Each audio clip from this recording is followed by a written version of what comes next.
So tell us explain what that means, grass-fed. In the nutrition world or in like the grocery store, we see those kinds of terms, but explain to us from a farmer's perspective exactly what that means versus what the conventional or traditional beef would be raised on. So conventional beef, right now, a producer like me would raise a calf, wean the calf, take him off the mama, okay, and send him to a sale and then collect that profit and go home. That calf would then go normally to a wheat field or a field somewhere in the Midwest, Kansas, Nebraska, for a certain amount of time to get to a certain weight.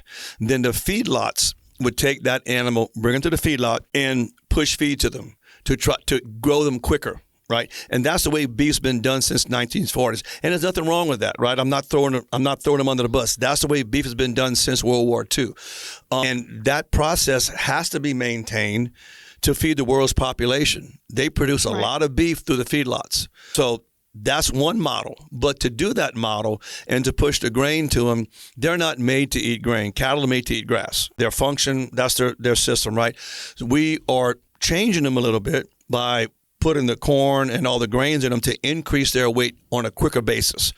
Give them a little bit of hormone, that increases their weight also. The antibiotics just keep them from getting sick, right? And that's the conventional way beef is done. That animal is then sent to a processor. They process that animal, and then they do what's called wet aging. They put them in bags of water, and that ages that meat until it gets to the store. That's how they age meat in the bulk of industry today. That's the process.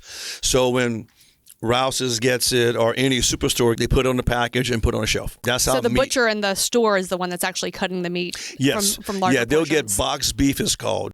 Grass-fed takes a lot of that out. They're on grass for 2 to 3 years. We process them. We dry age them. We hang them, the carcass, in the cooler for 10 to 14 days. That takes away a lot of the moisture and it concentrates the flavor, which if you could ask any person who eats a lot of beef, they would rather get a dry age than wet age just because it does that. So conventional beef at the store is going to be all wet aged. We dry age ours. It concentrates the flavor. And on a grass-fed product, the fat is going to have a little yellow to green color. That's the beta carotene, which is the color of grass. So on a grass-fed steak or a grass-fed roast or anything that will have some fat on it, you will see a little bit of a green or yellow content to it, and that's normal.